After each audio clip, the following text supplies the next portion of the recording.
আসসালামু আলাইকুম ওয়া রাহমাতুল্লাহি ওয়া বারাকাতুহু। ইসলামের জীবনের দর্শক, আশা করি আল্লাহর অশেষ মেহেরবানি ও দয়ায় আপনারা সবাই সুস্থ ও নিরাপদে আছেন। সম্মানিত ভাই ও আমার বোনেরা, আমি আজ যে কার্যকর দোয়ার আমলটি নিয়ে হাজির হয়েছি, দোয়াটি তিরমিজি শরীফের হাদিসের দোয়া। আপনারা যদি আজকের দোয়াটি আমল করেন, সর্বমোট 4টি পুরস্কার পাবেন। অর্থাৎ রহিম রহমান আল্লাহ আমলকারীকে 4টি পুরস্কার দিবেন। 1, আমলকারীকে পাপমোচন করবেন, অর্থাৎ ক্ষমা করবেন।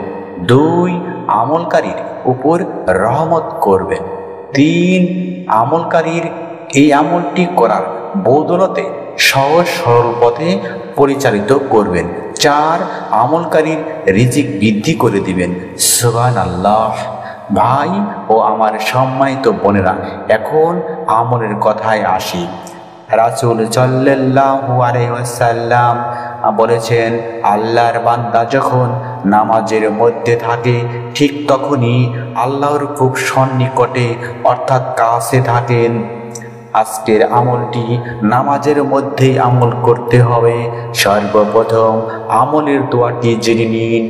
আব্দুল্লাহ ইবনে আব্বাস রাদিয়াল্লাহু আনহু থেকে বর্ণিত হয়েছে, রাসূল সাল্লাল্লাহু আলাইহি সাল্লাম 2 সিজদার মাঝে এই দোয়াটি পড়তেন।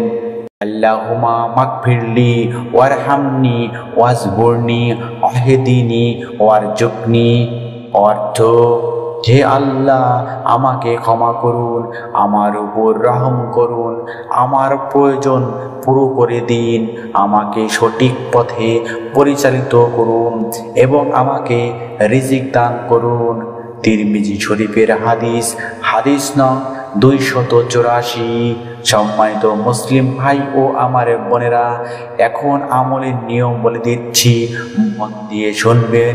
ছোট্ট অনুরোধ, ভিডিওটা না টেনে দেখবেন। একটি ছোট্ট অনুরোধ, ভিডিওতে একটা লাইক ও চ্যানেলটি সাবস্ক্রাইব করে বেল বাটন অন করবেন। আপনারা এই দোয়ার আমলটি যে কোনো নামাজের 2 সিজদার মাঝে যে সময়টুকু বসা অবস্থায় থাকেন, যতটুকু সময় থাকে সেই সময়ের মধ্যে এই আজকের আমলের দোয়াটি মাত্র একবার পাঠ করতে হবে। ভাই ও আমার সম্মানিত বোনেরা, আপনারা যদি ধৈর্য বিশ্বাস নিয়ে এই কার্যকর দোয়াটি প্রত্যেক নামাজের 2 সিজদার মাঝখানে নিয়মিত কিছুদিন এভাবে আমল করেন, অর্থাৎ এভাবে আল্লাহুম্মা মাগফিরলি ওয়ারহামনি ওয়াজবুরনি ওয়াহদিনি ওয়ারজুকনি, এভাবে একবার পাঠ করেন, রহিম রহমান আল্লাহ আপনাদেরকে দুনিয়াতে 4টি পুরস্কার দিবেন ইনশাআল্লাহ।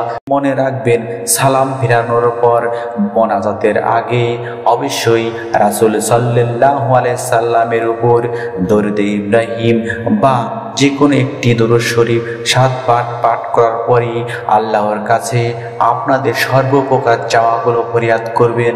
আল্লাহ আপনাদের সকল মনের আশা, মনের মাকসাদ তামান্না পূরণ করুন। আমিন সুম্মা আমিন।